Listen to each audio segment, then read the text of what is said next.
Is that okay? Yeah. Oh, good. Right.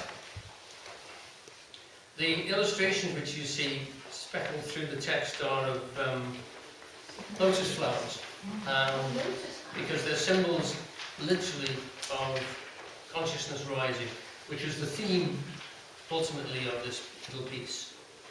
The undiscovered self is the theme, and we're now on Chiganos 13, or Chiganos 12a if you prefer. So we've been going quite some time on this sort of stuff, and it's great to know that still interest, to continue. Continues to work on exploring aspects of ourselves that are concealed from our everyday minds. In other words, that there is a deeper structure to the world, which is what we just said in the other piece, a deeper structure to the world, and it is immediately available to us by looking. And this talk writing is directed to aligning Eugene Halliday's work and the way of his working on in Yantra and drama as integration classes, that Dai classes, Dharma as integration classes, with some of the ideas of the esoteric tradition that he often referred to and he studied all his life. We know from Eugene's books that he was reading a lot of the ideas that we've just been talking about.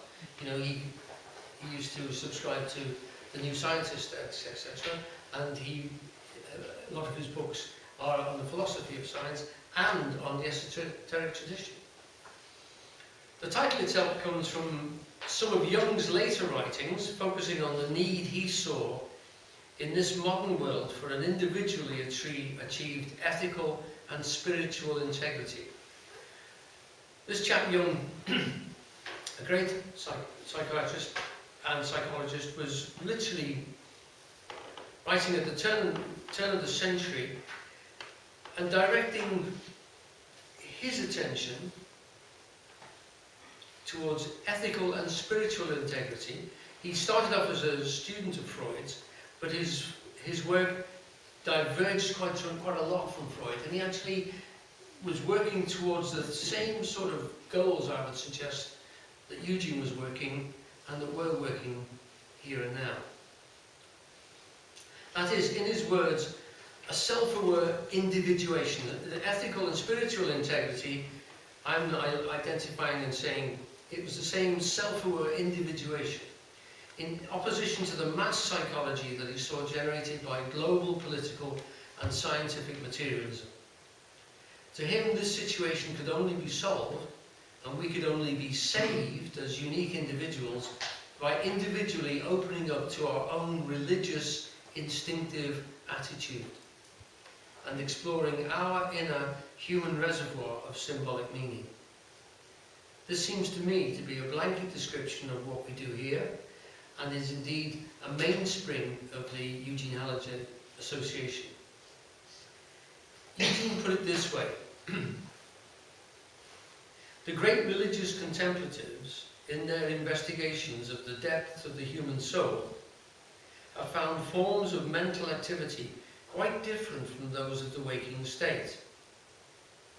These so-called subjective phenomena of the psyche, below the waking conscious level, are found in various forms that recur so often that it becomes clear that they must have some very special significance.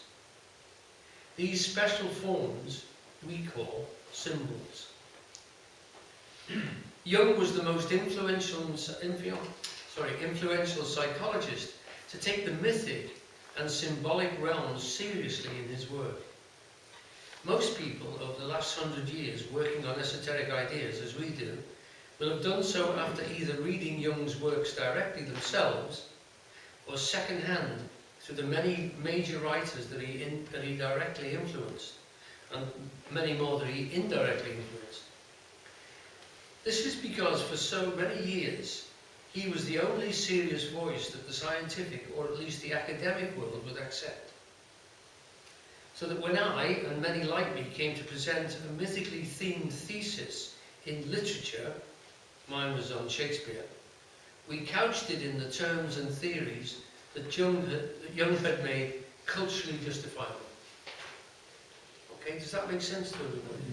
So this guy Jung is one of those taproots, if you like, for an awful lot of influence for people like us who are reading books and reading literature and interpreting it symbolically. The whole idea of having archetypal imagery, or something which recurs again and again and again. The whole idea of mantras and of yantra symbols, those were things that he first isolated and brought to our attention.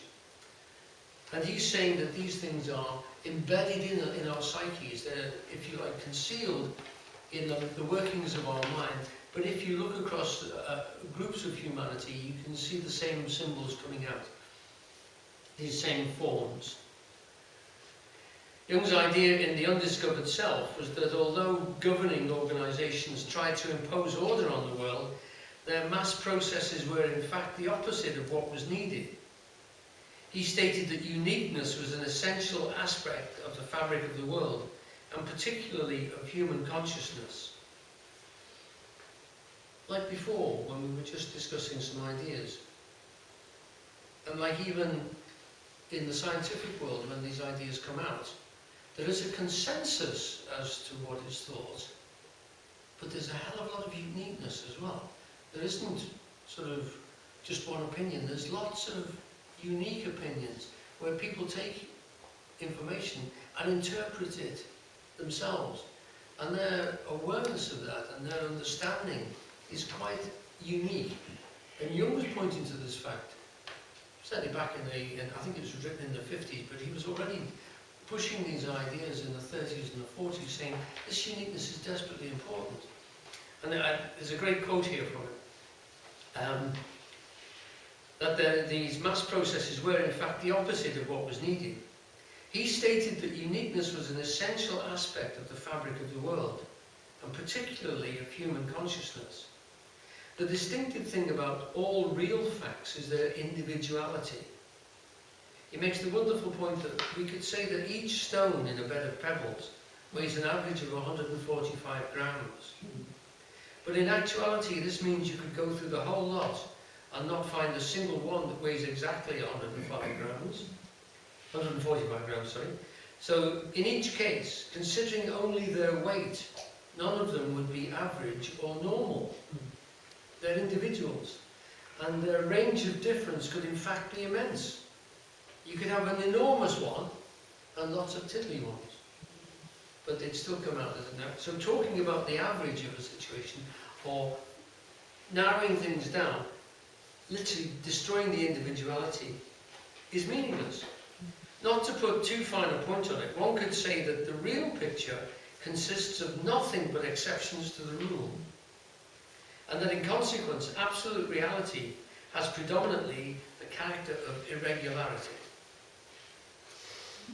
He stressed that this irregularity or individuality expressing itself to us and in us directly, and can be perceived objectively, that is, as a symbolic phenomena, separately and distinct from us in its expression.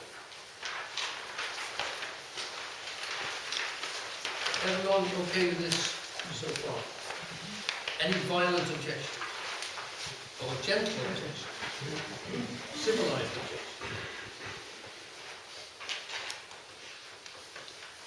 And this recommendation for achieving such individuation was and his recommendation for achieving such individuation was active imagination, which is working with interior or psyched, that's Eugene's word for it, psyched figures and situations, such as he did it with his personified superior insight, Philemon. So when Jung was working on himself, he chose to create an individual, if you like, or his unconscious created for him an individual that he could talk to and that would represent ideas to him and bring about this individuation which he was working towards. So with his personified superior insight, Philemon, and in his intensely personal and symbolic red book, at Yantra classes, both at Parklands and subsequently, and at the engrossing Dai classes, drama as integrator, were to my mind directly designed to draw in symbolic meanings for the individuals participating in and then experiencing them from below the waking conscious level. So at those classes with Halliday, the answer classes and the die classes, we were working then on systems to draw in the symbolic meanings for the individual participating and experiencing them. And then working with things which are below the waking conscious level, as Jung would say. So you know, in your normal waking everyday awareness, you're not conscious of these things. It's only when you choose to actively work with them, almost like becoming into that imaginal. I use that word imaginal rather than just imaginative, where you could talk as players being imaginative, but this word imaginal, which is slightly different. It's where the unconscious actively becomes formed in itself. You can converse with it. It's like another person talking to you. It's your own thought processes, perhaps your deep, significant thought processes, symbolically represented, personified or directly dramatized in some way so that you can interact with them. It is, if you like, art when it starts to take over. It's when you start to create something that informs you of things that you didn't even know, or you didn't know that you knew. Does that make sense? Yeah. Okay. Great. Similarly, here we have worked in this similar direct or objective way with myths, fairy tales, family dynamics, and guided meditations such as the forest and the ocean. This stimulation of these forms from below the waking consciousness is active imagination, as Jung would call it.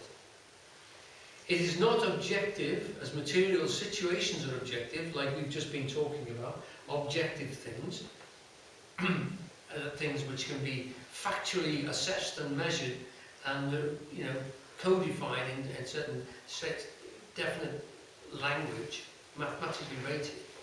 But it is real enough and objective enough to respond to the participants' engaged attention. Subjective, you could think of as being literally within your feelings and thought processes, malleable to your influences. It responds to you directly. Objective things don't respond in that way. So we could say these external objects, the chair, these things, resist us. Eugene used to say an object objects to your input. It literally bounces your energy back at you. So it objects to any sort of influence that you make. Subjective things don't. It responds to your influence. So ideas, feeling states are subjective. This sort of knock on wood, anything which is tangible and measurable and that we can actually both point to and say this is here, so to speak, is objective. And that would be the difference between the two. It is real enough to engage them or to enfold and enchant them, because it brings out symbolic stuff that is substantial and material to our inner life, although unapproachable to our everyday mental processes.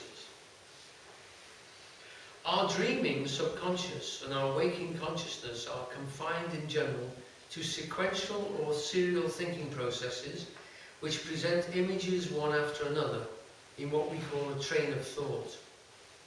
Thinking which is confined to serial images cannot comprehend the simultaneously presented operations of the unconscious. Normally when we think, when we process information, we do it one after the other, serially. This happens, then that, and then the other, and then the other, and then that, and there's a conclusion. When these thoughts come at us from the symbolic level, they often come all together. You get a gestalt, you get a whole network or a structure of things, and then you unpick it and say, oh, that's symbolic, and that's important, and this depends on that. And that comes from it, and then it leads on to that sort of thing. So that we get a comprehensive image that comes, and then we need to unpick that. It becomes then, if you like, a narrative as we start to unravel it. Like with a dream. You know, it happens very quickly, it happens linearly, it is serial, but to a large extent, it needs to be unpicked because the symbols have meanings which are embedded in them. They're not obvious. Does that make sense? So Halliday is saying that there are two different types of thought processes which most of us, I think, would accept. Not everybody would accept that actually, but most people here I think would. Jung entered into conversation with these inner forms and places, making subjects of them, questioning them, and listening to their answers, and the answers that came up in him as he observed them. So that's the process. You use some method of objectifying, of literally getting these ideas from the inside to the outside, whether it's artwork, drawing, whether you make it in clay, whether you fabricate it in stone or whatever, whether you dramatize it into a play or write it into a story. Whatever it is, you get it out there and then you question it. You ask of it what it means. Something is often symbolically represented, so it might not be obvious what it means to you or what it's meant to mean to you. And that will come out of the interaction between you and the work of art, if you like, or you and the imaginative object.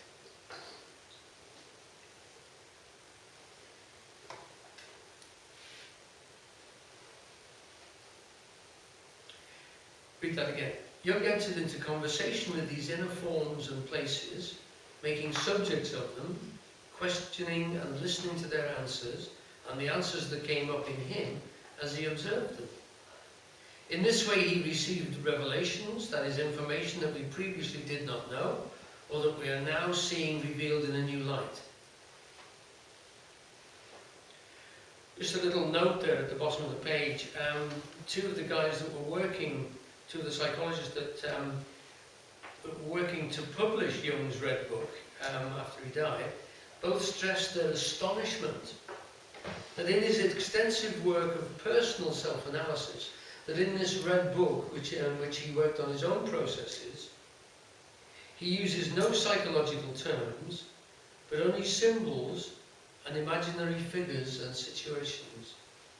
So here's one of the great psychologists of the 20th century, not working with psychological terms when he's working on himself, but working on symbols, working on paintings, writings and poems that he writes himself. So he's actually choosing this, if you like, rather than the work he used in his own clinics to work on himself. That's how highly he thought of these things and how effective he thought they were. Now, you've all done some of this work, and as you probably found, it isn't easy, as it can be difficult to get beyond fantasies, the muddled or the shallow subjectivism of the conscious mind that thinks it already knows the answers. The important thing is that Jung is questioning with these things, and you, when you work, you have to question literally the meaning of the actions that you're making, of the things that you've just produced. It isn't straightforward. The first reason that you may have thought that you were doing this for, maybe not the one that was embedded into it and is more deeper. You find is more expressive of what the idea is pushing.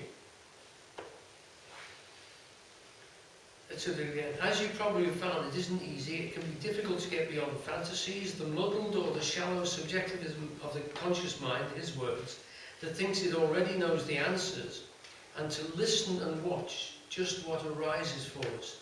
Almost despite ourselves, we have to listen and watch, as if this is somebody else who's talking to us. This objective observation of the process allows unconscious content to be involved and accessed unmodified. So that allows this stuff to come through before we start breaking it down. Then we see it completely and we start to get some sort of process from it. Observing movements, gesture, drawn strokes with a pencil, or describing constantly what we can see objectively arising in the mind allows unconscious involvement. There is a vivifying realness when the unconscious metaphors flow creatively into the work.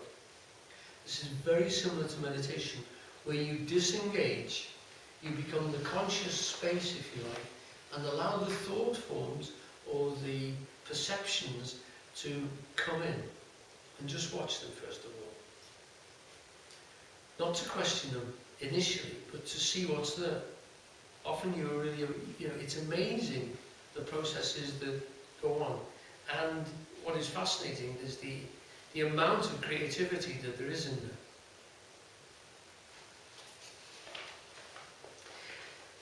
Now, how it is that there is a lucidity and a depth to the understanding expressed in this work, that is initially difficult to reach, but is always worthwhile.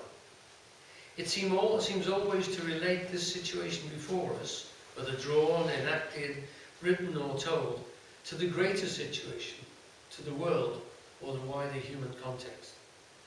So that is when we do these processes, we find out not just the individual stuff, the necessary thing which is to do with our personal situation, but often it seems to be a universal thing. It has value for other people too. It has meaning for other people. So that when we work here, often the people who are taking a part in your fantasy, if you like, in your imaginal world, get something from the exercise too. It's meaningful for them because they feel themselves participating, and because that character that they're being has a significance for them. This thing seems to include rather than exclude anybody. That's the fascinating thing about it. It seems to have meaning for all of us, and for those people who just watch. Again, you know, it's like intense theatre. Sometimes it's very intense theatre. We're all involved.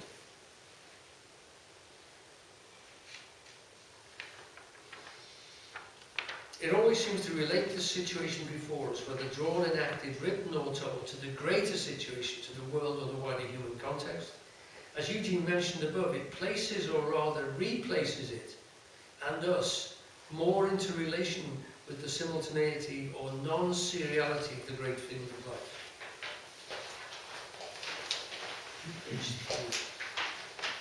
Most of us are well aware that there are strong processes working within us, much deeper and perhaps more fundamental than our everyday conscious thoughts.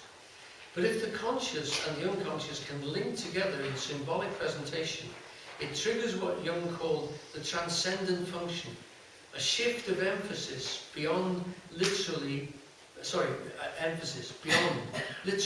rising above. Transcendent is translated as meaning rising above, the transcendent function, rising above the everyday function. Life can become more real to us, relations more vivid and valuable, and simple symbols intensely meaningful. Just before I came, I was reading something which had been sent to me on the internet about the questioning of the fact that a lot of people, just before they die, are concerned about the fact that they haven't led a meaningful life. And the question was put to them what was meaningful, and they didn't have a clear answer. And the article was about the fact that in trying to analyse that and trying to come to terms with what meaning was, several studies had been done, and what seemed to be important was interrelation with other people. Money was important, it said, up until the point where you could pay your bills. Once you can pay your bills, money, doubling your money, trebling your money, quadrupling your money didn't seem to make any difference in terms of happiness. Once you could pay your bills, then you started to live, so to speak, which is an interesting idea. But it did say interaction with other people is probably the thing that gives most people true meaning in their lives. Interesting idea, the way that comes. There used to be I was told, there used to be a very old Chinese proverb which said that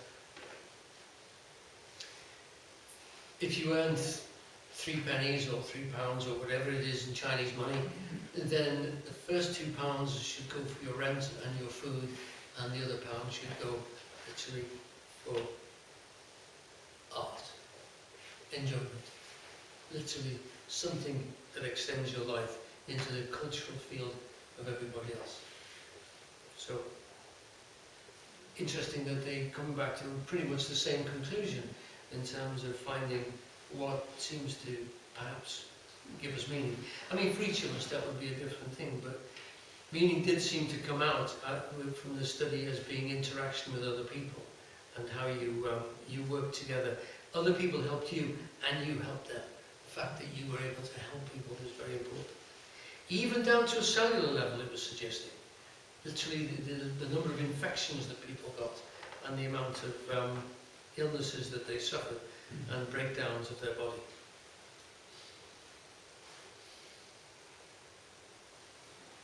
Eugene called this transcendent functioning of Jung working with the field, the infinite field of sentient power.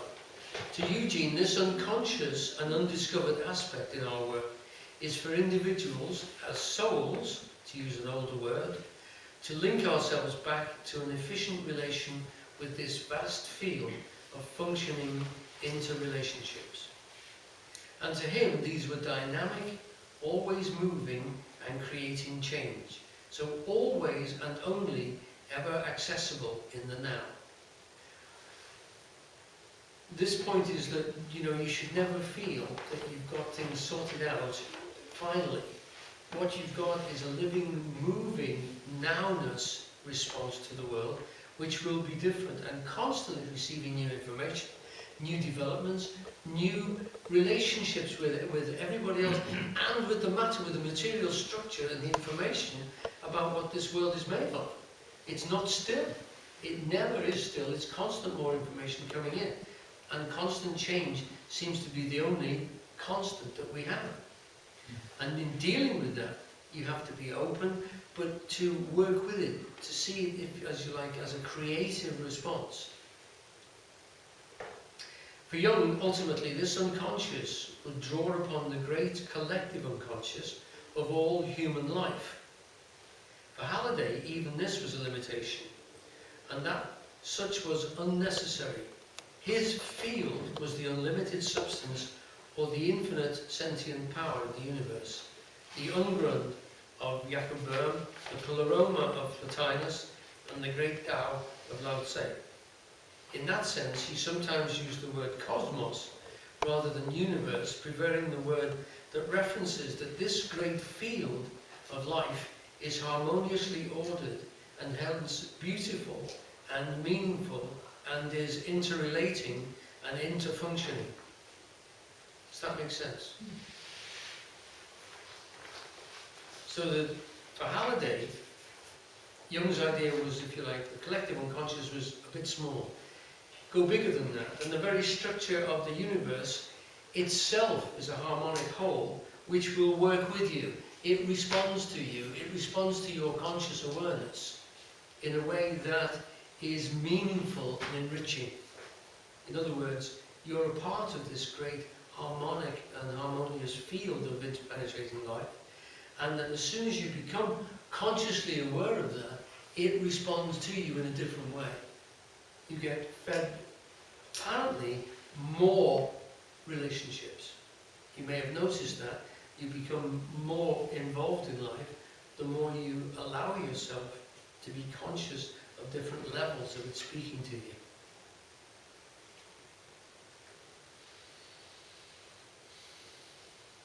And there's those that are just historical figures that Eugene mentioned and referred to.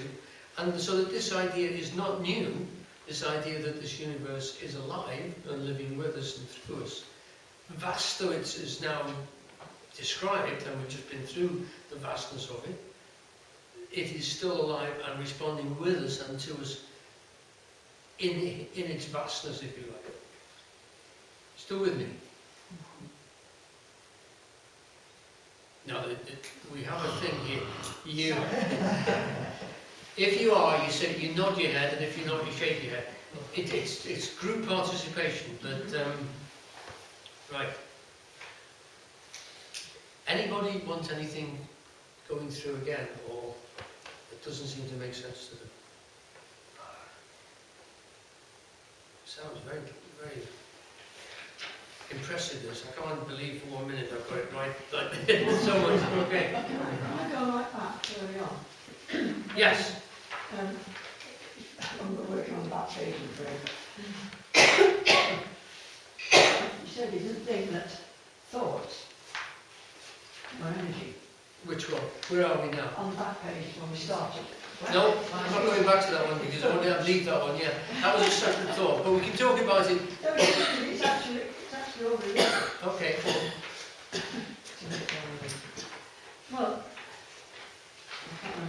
where I've noticed these links. It's said that thoughts aren't energy, but then at some point we're talking about energy influencing people, and thoughts influencing people, in which case it must be energy. And talking about what we're talking about now, nothing is separate. They don't call thoughts energy now. Sorry? They don't call thoughts energy now, because the thought itself is more concerned to be the pattern, the form, rather than the energy that it's held in. Because it doesn't affect you as the amount of energy you get when you watch a TV program, for instance, or when you read a book, is very, very low energy, but it can have a dramatic impact on you. Now, the impact comes from the information. So we're now talking about a depth of something called information, which is held in energy. It has to be held in something objective to be passed between us. But that's originated in thought. A lot of what you were saying before Yes. originates in thought. Yeah, but There can't be anything that's not dynamic. not moving, you What mean? you're saying. Yeah, at some level, in some way. Yeah, but it's not the energy of it that impresses you, it's the form. So information, How can it be separate? How can well, form be separate? it cannot be said, you cannot have a form which hasn't got energy in it. But by the same token, you can separate the form. It's the form of the book that impacts upon you, or the program, or the idea, rather than the energy which I gave it with. Isn't that just a particular path that thought's taken The pattern of it, yes. towards manifestation? You could easily run another way, as you were saying before. The whole thing's not fixed. It's fixed in that we take it to a particular point, but it's not fixed. And the effect that it has on other aspects of life, all other beings, is still quite profound. I think you can't make barriers between this is energy and this isn't energy. Well, you can and you do, because what we can say is, I'm using a certain amount of energy to particularly draw a form. Now, the amount of energy I used there was very, very small. The amount of information that you could actually reside in that, the amount of influence that drawing could have on you, if I particularly did something like that, it becomes incredibly significant. But the amount of energy that's present in it is very small. The information has an impact, but the energy which, if you like, represents it, so that you could say a painting, and some people would say, how on earth can you get so upset about a painting? It's only oil on canvas. No, it isn't. Physically it's oil on canvas, but the impact of the image can be so potent it can knock you over. It can stop you going to work the following day. No, it mustn't be energetic. Plus also, it's not the amount of energy in the painting. Is within the brain as well. So it's energy in that. Yeah, but the idea affects the brain. If you put a mouse in that room, it would eat the picture and not be stunned. It wouldn't see the image and get changed like you would. No, so that's just a different level of energy, a different level of operating energy. Well, you're saying that form is an energy. I'm saying in that sense, form is held in energy, held in very subtle forms of energy now at computer levels. Yeah. So you could hold an idea like that in very, very delicate energy. The impact of it is the way it's your information. Yeah. What I would say these different modalities of energy. Well, the levels of energy we're talking about are not related to the ones that hold the image. So what I would say is, the way people talk about it now, as we did before, it does take, you can't get an idea that doesn't come in some form of energy. But the energy of it, the way it's held in energy, is not the thing that gives you any impact. What gives you the impact is the form of it and how it repatterns your thinking.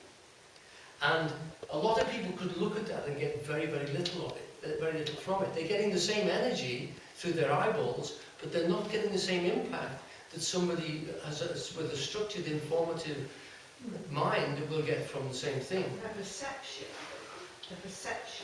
It's not so much the perception, it's the way it registers. If you take the perception as literally the amount of light that hits your eyes, it's not that. It's literally the way that information affects your thought processes. What's to do with the uniqueness and the individuality, isn't it? It's your reaction So, to as you're saying, everything's... But when you say everything has uniqueness, significance. I would say that uniqueness is based on form. Form is separate from it. I can't see the form. You'll never see form separated from energy, because the only way we can represent it is by moving something. But you have to separate, because the form and the energy... Physical movement. That's physical movement you're talking about, drawing. Well, electronic movement or print movement inside here, your eyeballs still move to represent the ideas.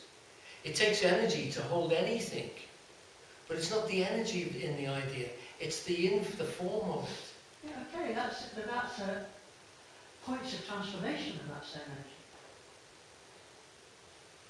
I would say that the level of energy involved in it is not the thing which is affecting you. Is it not the... Well, I'm not saying... Sorry, did we finish up with what you were saying?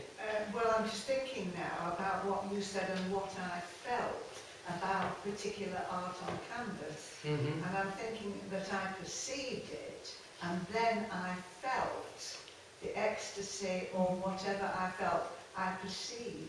Mm-hmm. So it was my feeling. That came up inside of you. That's right. Yeah.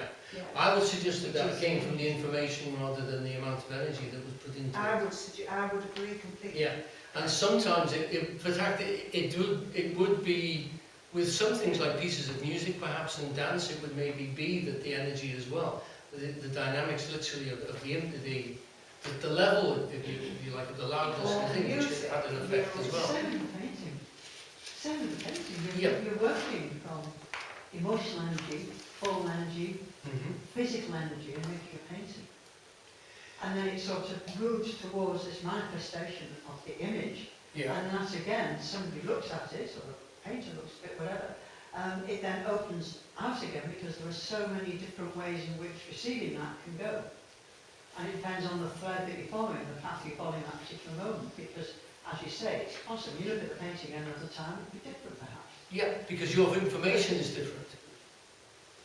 The information you're bringing to it, yes. Yeah, the information inside of you, But which is still, recorded. like in a dance, you can't make a painting without movements and without manipulation. You can't make anything without movement. No, exactly. You were saying, well, it's more obvious when it's dance or when it's... Yeah, but what you can do is you can actually, you cannot make anything without movement, I agree. So every form is held in energy in some way, but you can separate form from the energy. You can separate the intensity of it and the amount of oomph, if you like, or dynamism or movement which is in it. And you can see that it's representing a pattern. Now the pattern can be extremely gently held. It can be in the most nebulous electronic field that comes up on a screen very, very delicately. But it can hit you like a sledgehammer. Because of the information, yes, but that's an information level of reaction rather than an energetic level. You're now suggesting I would say. with information what we were saying we've moved on from. That there is an out there objective reality which is fact. That was the thing you were saying there wasn't before. Now you're saying in relation to this. No, I didn't say there wasn't a fact. There is always, that's why I said you can't just think what you want to think. There's always something out there that you're referring to. Sorry. I don't know if it's... I hope it's relevant, anyway. Say it anyway. I've been reading a book on economics and what you might call the theory of new economics.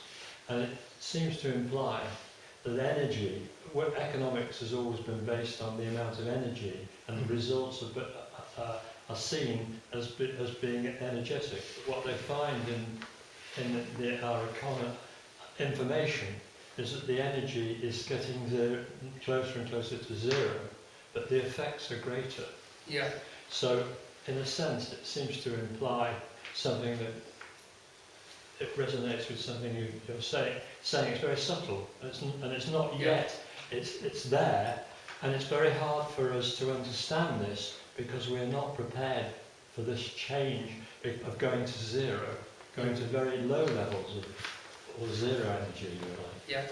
No, I mean, And like our- homeopathy, it's more potent and it's more subtle forms. Yes. Still potent energy. Yes, Eugene said to me that's pure idea, it's pure form. There's nothing left of energy in that, he would say. That's why he said, when they keep diluting it and diluting it, It's a structure in the field of the hydrogen atoms inside the water. Well, okay, it's energy, but if you'd say, let's put a sliding scale, something can be pure energy, if you like. I can bash this ball, and I can make an indent in it or whatever. So if there's a real strong energy, if you like, beating down on something, and that makes a very strong dynamic, and it happens to make a circle. Or I could hold a circle very gently in an electronic field. Now, the form, the shape, is always held in energy, but the form is not energy. The form is the pattern that the energy takes. And it could be held literally. We could drag a great stone round in a circle. We could make a Stonehenge. We could actually whirl the whole universe around like that. Or we could do a very, very gentle electronic thing. Now the energy levels are extremely different, but the form could be exactly the same. So you have to be able to abstract the form and say that that is the form or the shape, and here the energy which holds it is a separate thing. Now you will never see energy without a form, and you will never see a form without energy. But you must distinguish them, because you can talk about formal aspects of the world and dynamic energy aspects of the world. I wasn't saying that you can't separate them. What I was arguing with was that you said that thought wasn't form, wasn't energy, sorry. You can't have anything. You can't have anything which isn't. So you can't have a form that isn't held in energy of some kind. Right. So But the ones which are held in the ones that are held in your mind are so very gentle. Yeah. You have to objectify them for somebody else to see them. Yeah, but that's further down the process. I'm just saying. I was just arguing with the idea that you were saying that thought wasn't energy. Right. Well, what I'm saying is that thought is probably the most subtle form of patterning that we've got. But it's... If you go back to Paul Clay's line, Sorry? go back to Paul Clay, a line is a series of dots, Yeah. isn't it? Yeah. Dot, dot, dot, dot, dot. The dot is still time. energy. So it's a record of events, isn't it? Like a thought is a series of words. Yeah. Or images. And Right on. if you take One them is into a moment in time. no, you were definitely right, because there's no form you've ever seen which hasn't been represented somehow in some sort of energetic form. It could be, you could dig it in a trench, but it would still be a form, a shape. But some shapes are so subtle that literally the patterning is more important. And what Shabbat was just saying is that we're noticing literally now that we can get subtle things which are so easy to move about. We can send information over vast areas without taking a great deal of effort. At one time, if you had to get a message across to America, it was hellishly difficult. Now you can do it on your own phone, which you carry in your hand. The amount of energy to shift information is tiny, so that the people in China can affect our stock exchange, because in their lunchtime they can buy and sell shares. So the stock exchange has to respond. It's just a matter of degree. Yeah, the point in economics is that we've always based our payments on the amount of energy, not on the amount of information, which is a very different value, and therefore it changes our whole system of evaluation. Of evaluation, and jobs have changed in terms of how they can be valued. So as long as that distinction is made, but always, whatever is energy moves in a pattern. Sometimes we can't see it, we think it's individual, when then suddenly someone like Jung comes along and says, actually it's not individual. People, the whole world do that. They all move in that way. I remember Eugene saying to me about sexuality. Most people think that sexuality is individual. They say, my sexuality. And actually, it's not. And he said you should be able to see them as part of a circle. If you draw a human being like this, the sex drive passes through him. He says, that's true because it wasn't there when he was born, and it won't be there when he it passes through them and moves on. Well, So this is an energy system, but it's only when you look at the vast numbers that you see that this is a pattern which is behaving through a lot of people and moving them about by quite dynamically. But again, the form of it, the pattern of it, is reproducible. If we can extract the form and look at it, we can get a great deal more information about how to do But you something. just illustrated what I've been reading, I think, is that the energy passes through and produces a form, and then we relate to the form. But it's still held in energy. Yes, yes. But the energy, In every form. the energy is irrelevant to the actual shape of it And it at that produces it. particular point. Yeah. Yeah. But That's what if we you have- say. That's what I've been reading. Oh, good, you were right then. No, it's a very subtle point. But if you can't distinguish between them, you know, you have to separate which one is going to be. But this is the one which we're dealing with in this particular thing, because this stuff inside our heads is very, very subtle stuff.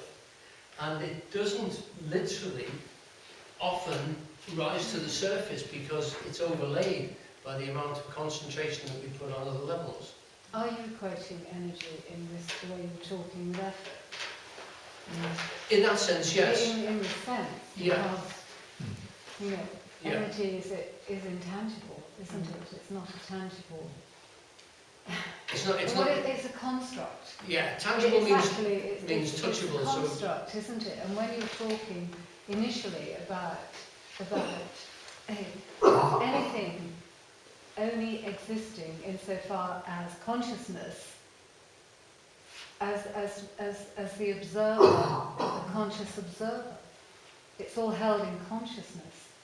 So when we start introducing these other, that we're introducing concepts really. ideas, which Yeah. are forms, yeah. So when we talk about energy, we have a symbol for it, even if we use this one. We've got a symbol for it and we use the word energy, but actually it's very strongly related to effort because we measure it in the same way and we measure it by the resistance that it will overcome. So if I say to you, I've got how much energy have you got? Well, this, could you lift that 100-pound weight? No. That's strength or effort, but in that sense, literally it's still in work. That word, the erg part in there, is the old word for work. So we can relate it directly to human consciousness in terms of how much effort we put into a day, as Shabbat was just talking about.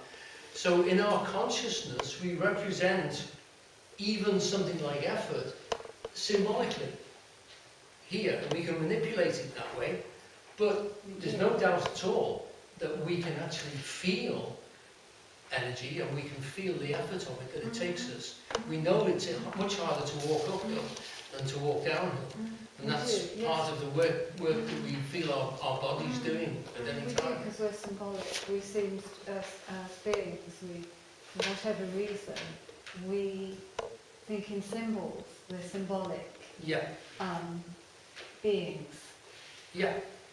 unlike other beings, or animals probably, and we Yes. particularly...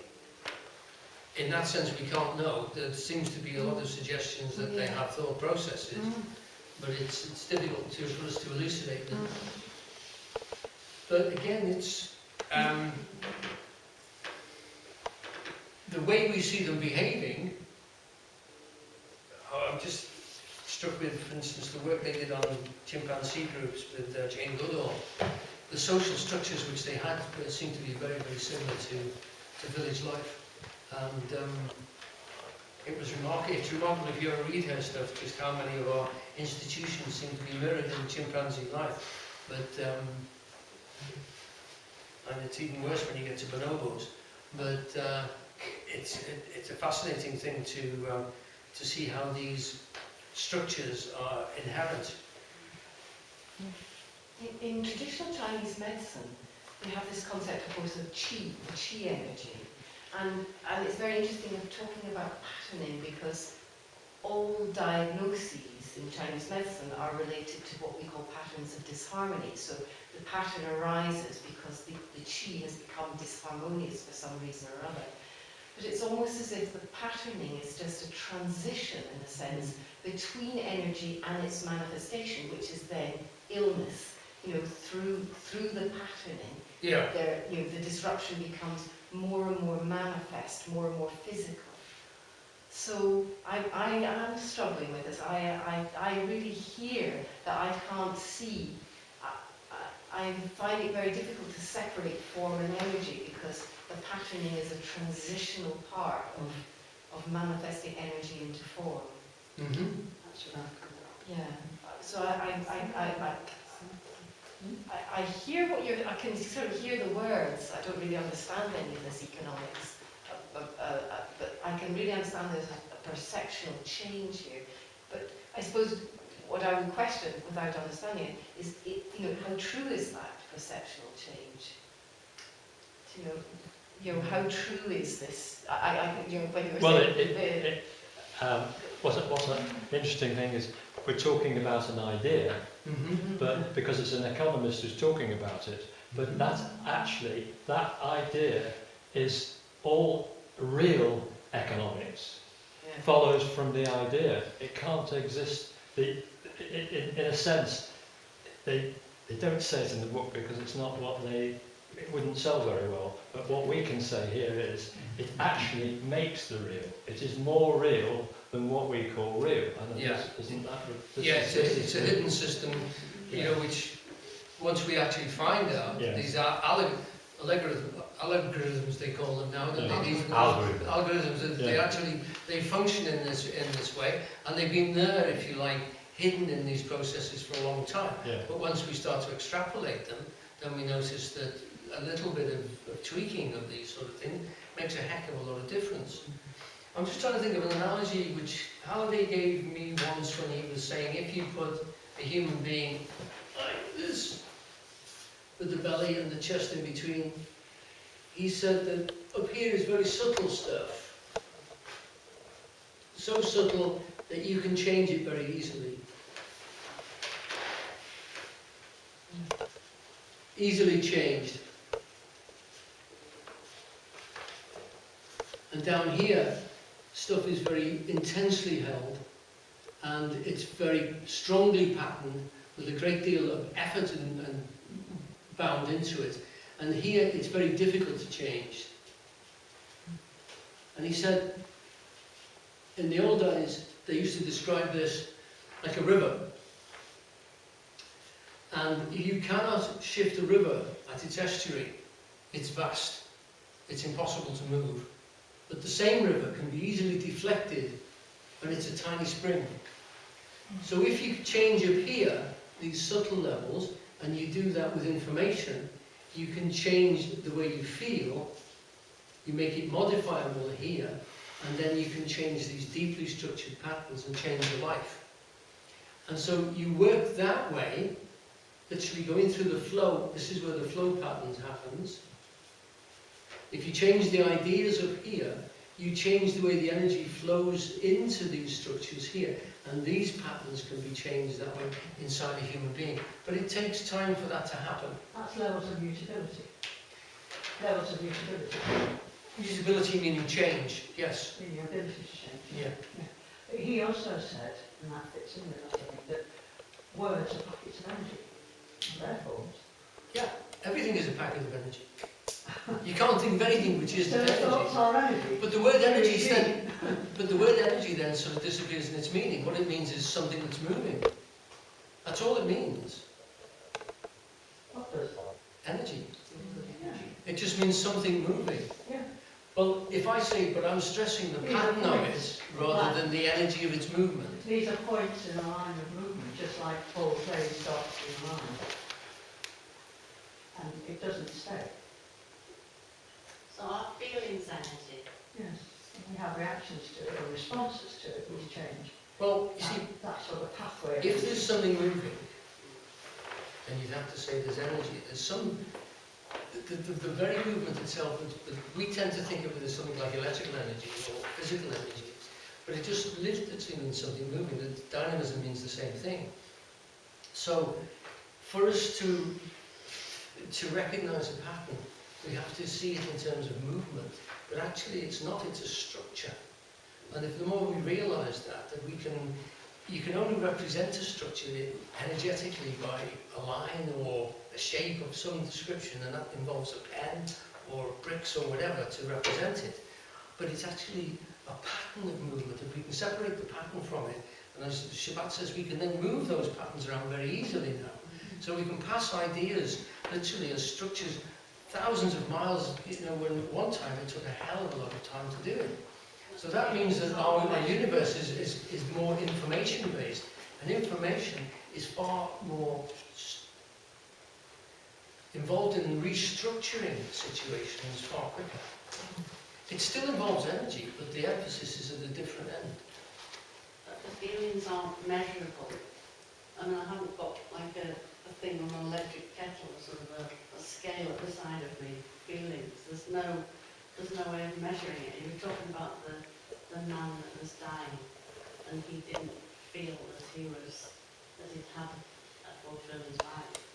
Well, the way they measure it is, of course, statistically, what they've done is they've asked a lot of people who were dying to whether they felt. And What I'm a lot of saying them is said that, they didn't feel so. if someone else looked at his attributes, they would say, well, you've got this, and, you've done this. But his feeling was that his sense of appreciation, and that is how feeling is measured, is a sense of appreciation.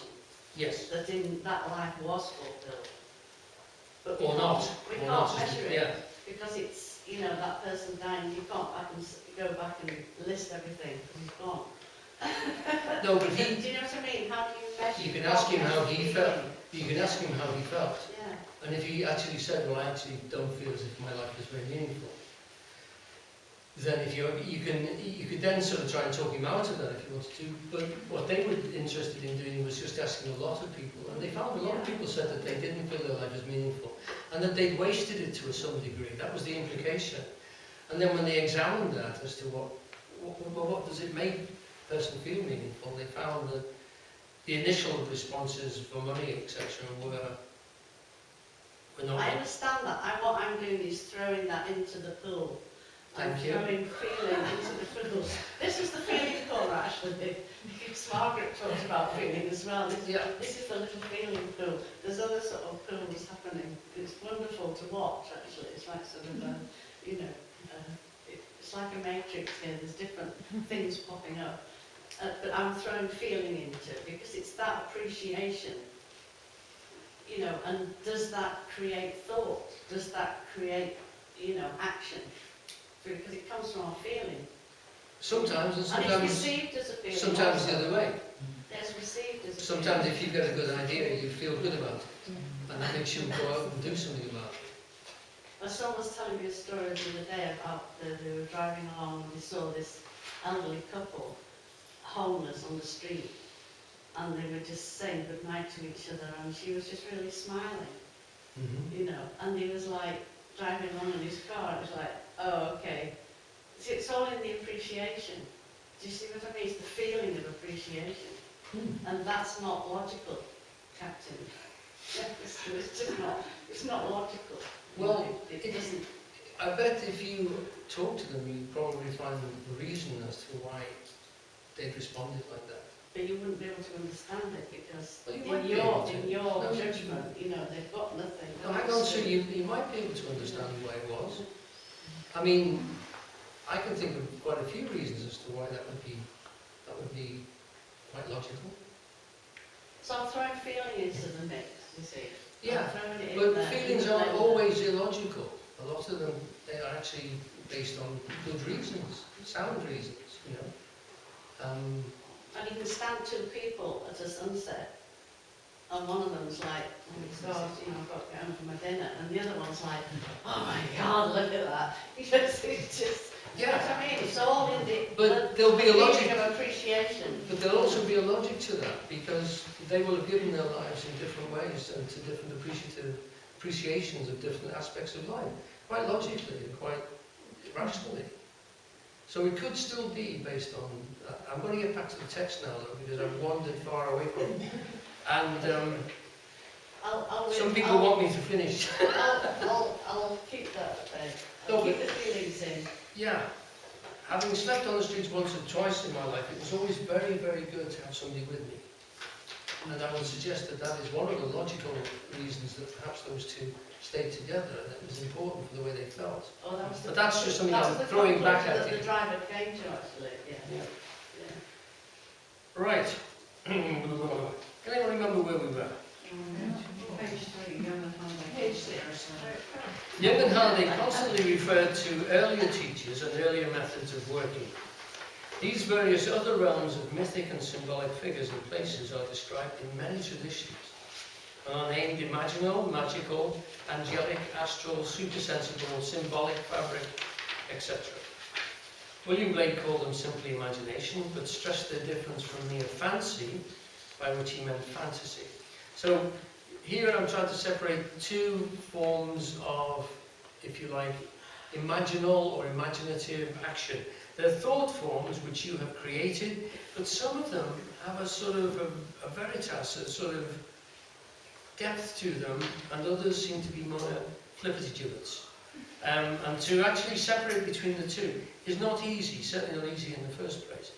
But everybody stresses the fact that it has to be done. Fantasy is here meaning the subjective, the thought process only, ego-driven without some form of physical or objective participation, that Jung stated as essential. You yourself must enter into the process with your personal reactions, as if the drama being enacted before your eyes were real. And that really means taken seriously, respectfully, and considered as transcendent, active, above our everyday selves, linked into the field of life.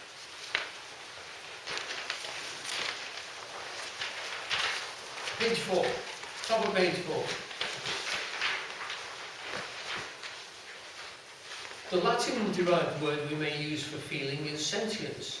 It has a less particularized use than consciousness, and therefore may be used to express that faculty in us whereby we know by feeling. By sentience we shall mean that which knows by feeling without sharply defined formal content, but which is the ground of the possibility of formally defined consciousness. Which is just what we've just said, that feeling actually subsumes a great deal of information that hasn't been digested, or if you like, formally separated and distinguished, but it could still be, defined if you had the time to go through it and break it down and see why each reason depends on another reason, and gives an overall feeling of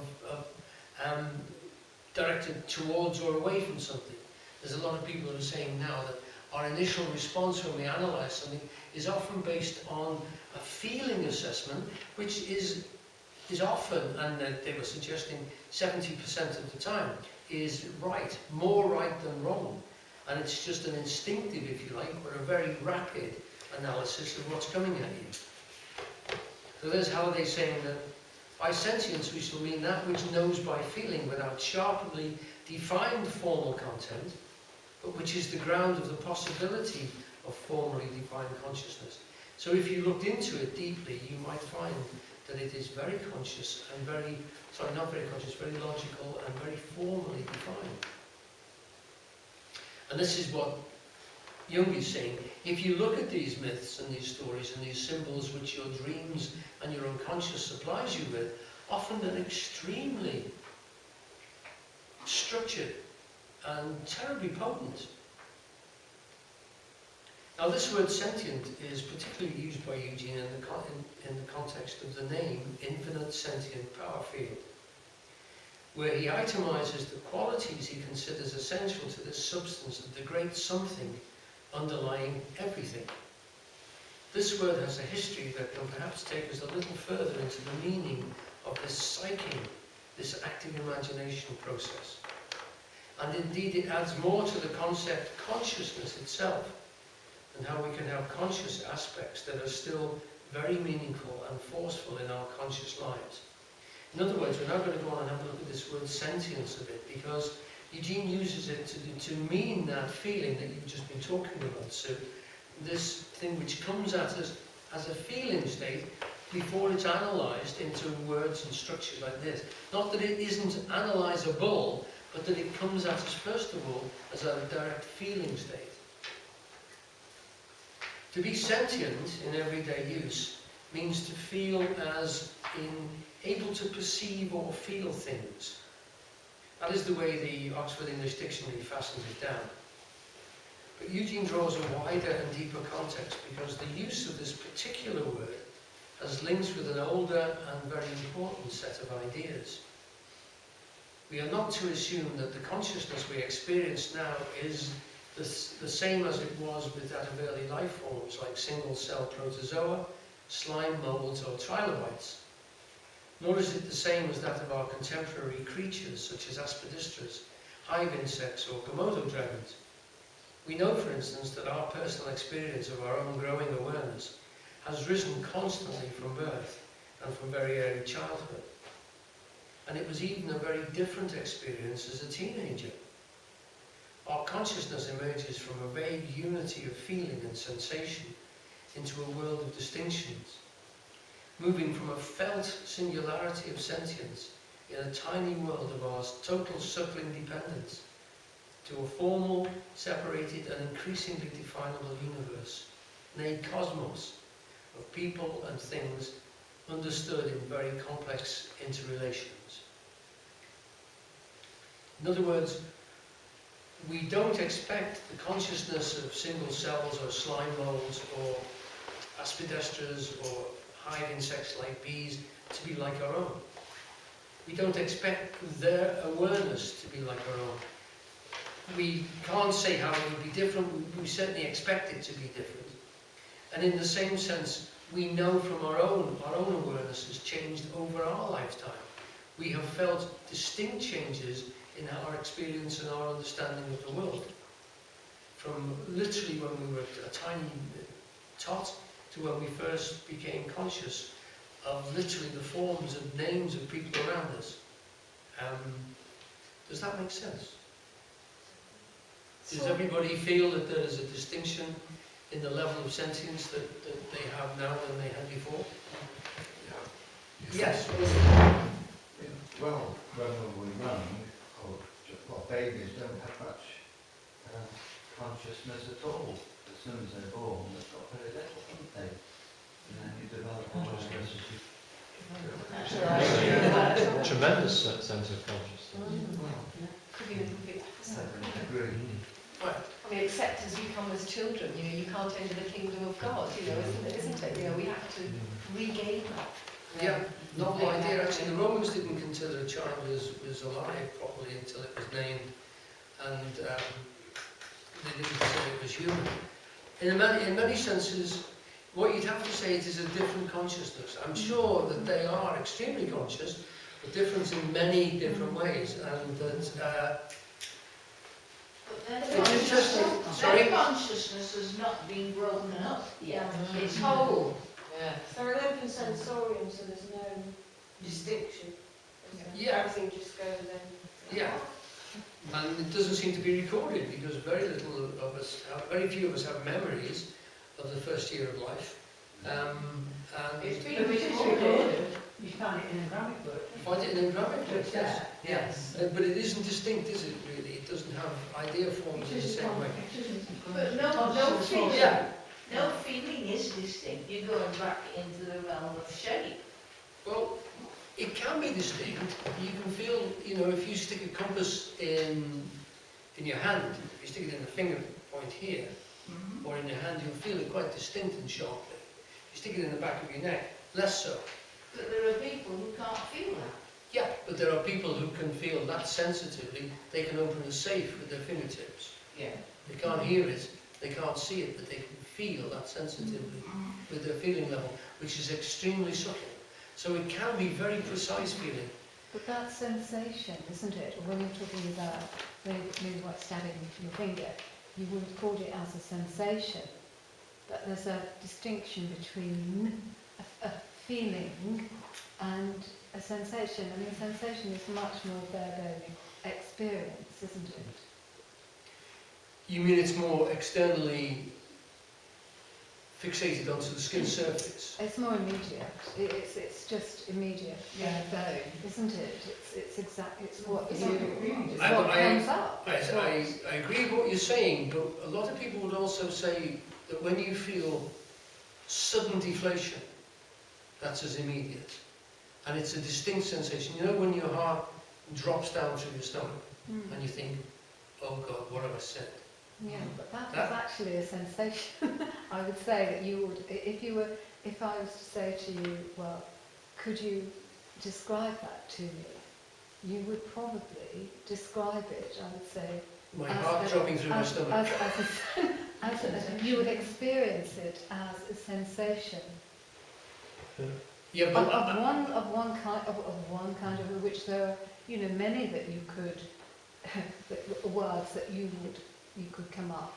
a lot of people would use those two words synonymously. I mean, I would suggest that most of my feelings I experience as I think immediately they're more to as... do with emotion. I think feelings are more akin to emotion. I mean, if you were to, there was somebody who had, say, sort of severe mental health problems, and you were to talk to them in terms of feelings, that would be quite difficult for them because it would trigger all sorts of, perhaps memories. Whereas sensation, actually feeling a sensation here now is not as threatening, and it's easier to assimilate to work with, say. You're So I right. would distinguish in that way. I would not distinguish them that way. I get what you're saying, but to me it would be, if we have the feeling of the emotional state It's more is always involved even in the sharpness of a compass point on here. There's an emotional response as well as a physical response. But for me, emotions are experienced as direct sensations. They're not things which, they don't feel to me as mental states. They feel almost like physiological states, because I tend to feel them embodied. My body tends to react emotionally rather than my thought processes. To me, I will often feel that fear is in my body rather than in my thought processes, and the reactions to it. And I remember Wittgenstein saying that he was always surprised that he often found he didn't know he was upset until he realised he was crying, which is an experience which I would feel as well, so that I wouldn't feel particularly as if I was defeated until, like literally my heart fell through my stomach, so to speak. Sorry, you were saying I something? said, could it be the difference between males and females? I wouldn't want to go there really, to tell you the truth. But I mean, It's I'm quite so prepared to accept it, but I've only got a one-sided viewpoint of that. So have we all. Yes, so I would tend not to do that, but you see, I can. Why do you use the word to see? If I go to actually represent an emotional state, I tend to describe it in terms of physiological feeling, embodied movements.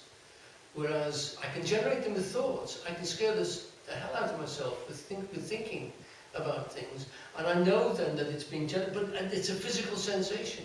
For instance, when I first read that thing in the beginning about the space, etc., I could feel, literally vertigo from the city. But my mind was doing it. I was still sitting on the same chair, but I was imagining that chair spinning, so I started to feel uncomfortable. And then you realise, well, hang on, I've been born on this bloody planet, so I'm that way. If that's true, then it's embedded, it's part of me, my body has accepted that, and gravity has counteracted it for me for a long time. But I'd still suggest that sensation, falling in love, people would say, is a wonderful sensation. They wouldn't distinguish it. It's a bodily thing, and as well, it's an emotional. What is feeling awareness? Feeling awareness is consciousness of movements and patterns of energy. I mean, there is somatisation of emotion, isn't there? I mean, it's... I've got that. I've got that, definitely. I mean, they both exist, don't they? I mean, I see it in patients quite often. They don't experience it on an emotional level, but their body it's coming through their body instead in some form. Yeah. So I think both forms exist, or different expressions of it. Because it's almost like it just completely bypasses the feeling state, the one you're talking about. To me, that feels as if people have actually talked themselves out of being in their bodies. What I because I feel a lot more by being embodied rather than thinking about it. Oh, in that so you sense. think people who feel the emotion? And then it usually surprises me, you know. But I can actually, before I have registered, Alan, you've just made a ridiculously bad mistake. Before I've registered that as an idea, that goes, what the hell has gone wrong? And it goes immediately. Well, you were triggered. You were triggered. What you're describing is a good or bad trigger. Survival. Yeah. also. But I'm still thinking about doing the thing properly when I've suddenly realised how bad the thing was in the first place. Well, As a feeling state, this is the way it comes at me. Now, in terms of analysis, that's a priority of speed, I think, perhaps. But my heart reacts before I can think it through. and hopefully you will realise at the same time what the trigger represents. Yes. And often it is, I mean, a simple thing, it seems to me to be very akin to putting your hand on something hot and getting it off quickly before you realise that it hurts. Yes. And then the pain slowly emerges. And I've been in a ridiculous situation where I was actually behind the flat in a theatre, and we used to have a unique situation where we would be working as carpenters while they were testing the lights. So you would often pull your hammer back, and the light would go out, and you would hit something. And literally waiting for the lights to come back on, and the flat is swaying like this, I started to get wet. And I thought the roof was leaking. And of course, when the light came back on, I'm covered in blood. And then this hand starts to hurt like hell. It literally, for about, I would say, at least 30 seconds, there was no pain whatsoever until I saw the blood. And then it hurt. Honestly. So, to me, you know, the mind and the body are... You couldn't make sense of it. Yeah, no. So you couldn't make sense That's of right, I couldn't make sense of it. And it was all over my bloody shirt and everything because I thought it was water dripping on me.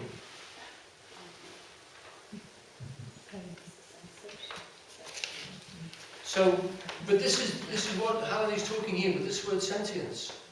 Because it is the bedrock of all thought processes and all self-awareness, he's saying. Not that it's in the body, but that the consciousness identifies with the body to such a degree that it learns through that thing. And in a baby it would be classed as sentience, feeling-based, and it would respond like I'm talking there. It would look down, it would feel pain, it would do all these sort of things very consciously and very aware of its life, but without that formal ricochet, if you like, that has an ego and says, this is me, and I'm Alan and whatever, and have those processes. Right.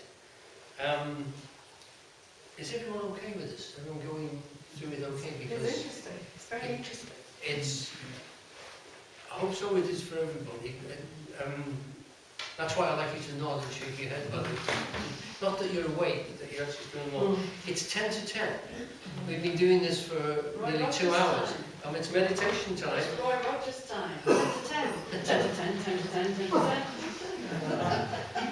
Are we going to go and meditate now then? Well, I was going to meditate with those people who wanted to meditate with me at 10 o'clock, but we can push that back if everybody...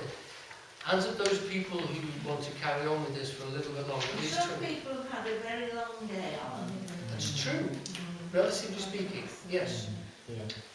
Nice to meditate. There's no time on the schedule to do it any other time. So it's either we do a little bit now. Let's go until, shall we say, 10, and then we'll call it a day. And even if it isn't, and we'll leave it there. Our little lives are right down at the. Oh no, I can't jump that far. Can I? Is that our little lives? Is that where it was? Yes. Okay. Our little lives perhaps parallel the ascent of self-consciousness in a similar way to the way that the human embryo seems to copy the evolutionary stages of earlier creatures. There's a little footnote there which you can read at your leisure. The great chain of being as a static concept goes back to ancient Greece and Aristotle and Plato. It places the various things of this world, like plants and creatures like us, on a step or ladder of complexity and intelligence, which it saw as virtually the same. In Latin, this is the scala naturae, literally the ladder, the stairway of nature. On the top of the scale was, of course, God, or the Godhead, and the bottom would be dirt, soil, mere material. In the medieval church, these ideas would be used to fix people, animals, and even objects in distinct and unchangeable categories, classes, or castes of hereditary status. For centuries, evolution was not involved in this chain of being idea, but when it was in the second half of the 19th century, to several thinkers this scale began to look suddenly both dynamic and directional. Dynamic just means moving. Instead of immutable steps, they seem to imply development rather than random selection. Long before Darwin, some thinkers had considered that perhaps some similar creatures had developed from others. For instance, Goethe thought that donkeys and horses must be related, and that they may have come from a common ancestor. But the impetus of the concept of evolution changed an immutable ladder of nature into an escalator of apparent adaptation and complexity. So that when evolution came along, it suddenly looked like these immutable scales, like stones, plants, animals, humans, you know, all that sort of level, suddenly looked like perhaps there's something developing upwards, some sort of lifting up or gaining of more intelligence. It's interesting that Goethe himself thought, well, there isn't just a force of gravity in the world, there's a force of levity, since an awful lot of the creatures in the world, the living things, struggle away from the centre of the earth. The plants grow away from it towards the sun, and the creatures stand up and move about. So he said there must be a force of levity, and there's a force of gravity in living things, which are fascinating ideas. Goethe was fascinated by the levity of things that could act against gravity and rise up from the earth in increasing complexity. Animals can move about in search of food, grow, change, reproduce and die. So greater levels of motion involve greater opportunity for organisms' complexity of interrelations with itself and with its environment and other creatures. Albeit random, this all begins to look like general progression. At an atomic level, materials, plants and animals, and indeed us, are made of very similar stuff. On the molecular level, animals and plants differ greatly, and at the cellular and tissue level, they are dramatically different. They grow and change as if designed to a dynamic three-dimensional blueprint of dazzling complication, organised into specifically functioning organs, hence becoming an organism. The difference between the two is that if we take a large stone and break it in two, we then have two smaller stones. But if we take a living thing, a plant or a person, and do the same, we do not have two smaller organisms, we have disrupted the organism. We have disorganized it. And in doing so, we've killed it. The stone, on the other hand, is not hurt. We merely have two smaller lumps of the same thing. That's Gary Lachman in The Secret History of Consciousness. Fascinating book. To many thinkers, this looked distinctly as though something more had entered in or taken over and was organising them. To the philosopher Henry Bergson, evolution had to be creative rather than random. He considered that time or duration, la durée, directed all change in a continuous creative flow of becoming. The time itself was alive and was deliberately, that is, knowingly, exploring and creating its own being by changing constantly. So Bergson actually thought this élan vital, this sort of spirit of life, was creating itself by exploring all the possibilities it could have. His ideas were very popular, particularly with artists and writers in the early 20th century, but gradually they fell from favour and didn't keep pace with scientific developments. But his creative flow of becoming, which he suggested we experienced in linked but fragmented states of consciousness, are very similar in many ways to the power of now and the experience of presence emphasized by Eckhart Tolle. The Vedantists, Esoterists and folk like Rudolf Steiner and Madame Blavatsky, that organising something is what is known as chi or prana, the etheric or astral body. Eugene simply called it the biofield. For philosophers like Bergson and Nietzsche, that's something more that organises the body is life, the élan vital or the life force. And for some it was also spirit, that is consciousness itself. For Schopenhauer, consciousness was a something more, created purely by will as individual life, constantly struggling against the inertia and opposition of matter. I rest my case.